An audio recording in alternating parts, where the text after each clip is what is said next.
Golf TV, waking up your game. Dave Marsh, Golf TV, back once again. Now we're going to continue this theme of non-manipulation golf and building the correct type of golf swing. Now in the last couple of videos we've looked at posture, we then looked at the first part of the backswing, then the second part of the backswing, and now I want to take you right to the top of your swing. But before I take you any further, I want you to understand something about a golf swing, especially a modern golf swing, especially a golf swing that I've really researched. I've looked at the science behind it, I've looked at the numbers, I've looked at the physical implications, and what I tend to find is that most players are swinging the club back too far. So let me explain what I mean by that.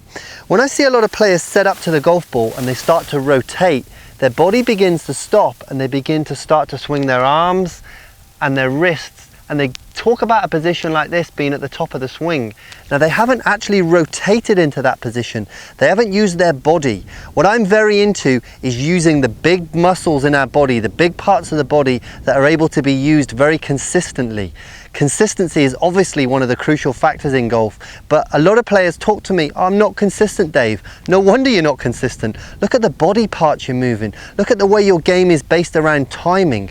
I don't want to teach a player to have their game based around timing. I want to teach them very solid, very fundamental moves that can be done day in, day out, and that's what my whole basis is about.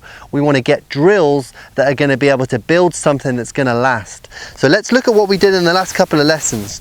Obviously we're using the extended club. I'm sure you've made yourself one of them by now. First of all, we set up into position here. Obviously the alignment rod was coming out the left side of our body. We then rotated the club back so it was square to the line of our feet. You can see the yellow alignment stick on my feet. We want this to match up. We didn't want it to be a cross like this. We want it to come back and basically be straight. We also want that motion to happen with the whole body. We don't want just this to happen. We're not just moving our wrists here. We're basically looking to keep the club head, the wrists and the arms very passive. The club stays very low to the ground and we turn back into this position. Then we moved it on to the next point, which had the alignment stick pointing at a golf ball that was about 20 inches behind us. Now those two moves are really setting up the golf swing very well. You can see from the reverse camera here down the line that the plane of my golf swing now is getting very similar to where it was at address. So you can see the line there is very similar to the line here. And that's a fantastic checkpoint for you to look at. We really want to make sure that these lines are working as consistently as possible. You can see when this club comes away from the golf ball, it's basically tracking that yellow line there, and that's giving us a great position. So those first parts of the backswing are very, very important and honestly cannot be practiced enough. So once we've hit this first position, there and then there, all we're basically looking to do is continue the momentum of rotating this body. But we basically want to rotate the body without moving the arms too much. So your golf swing is going to feel a lot shorter, especially when you practice it and it's more in what I'd call slow motion. When you get real speed into the backswing, then it will give you some extra momentum and you'll turn a little further. But right now, don't worry about a long backswing. We're going to rotate that club back to this position, hit our mark number 2, and then just continue to rotate. Basically where I am there is long enough in the golf swing. You can see that I'm really absolutely on plane there, or as close to plane as we can possibly get.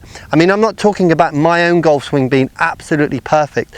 Obviously I work on it myself all the time, but what I'm looking to do is try and get those lines as consistent and on plane as possible. I know that I go out and hit the golf ball then not only as straight, not only as far as possible, but I take an awful lot of the spin off the golf ball, and that allows me to hit shot after shot down the middle instead of having to try and manipulate the golf ball.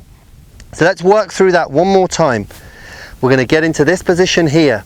We're going to work that club back to the first position, hit the second position, and then basically we're going to keep the right knee nice and still, and we're just going to rotate around that position.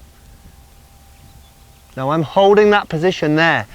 What I want you to do is when we get to the top of this backswing, I want you to practice on holding it there. Because if you can't hold the golf swing there, basically you're going to start jumping out of position. But if you can turn nicely back into that position and hold it, you can see the flex in my right knee. My shoulder, my left shoulder is rotated underneath my chin. Now I'm ready from there to start a beautiful downswing motion.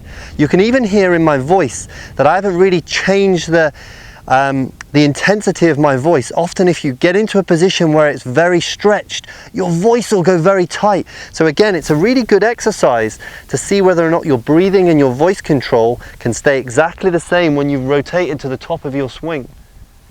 Very good checkpoints to do. We know checkpoint 1, checkpoint 2, and then checkpoint 3. If you do these 3 things over and over again, we can eventually begin to put those 3 moves together and just rotate straight to the top of our swing.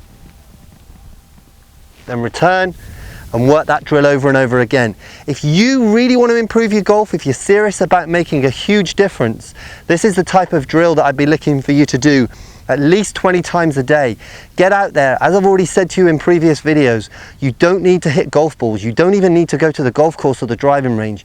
You can find some space in the backyard or somewhere near your house and do some swings. You've got no excuses. If you really want to get better, I'm giving you the information. Now you're watching iGolf TV, where we're waking up your game. And in the following video, I'm going to talk about power. So let's talk a little bit about rhythm and speed of swing. We want to maximize speed of swing when we get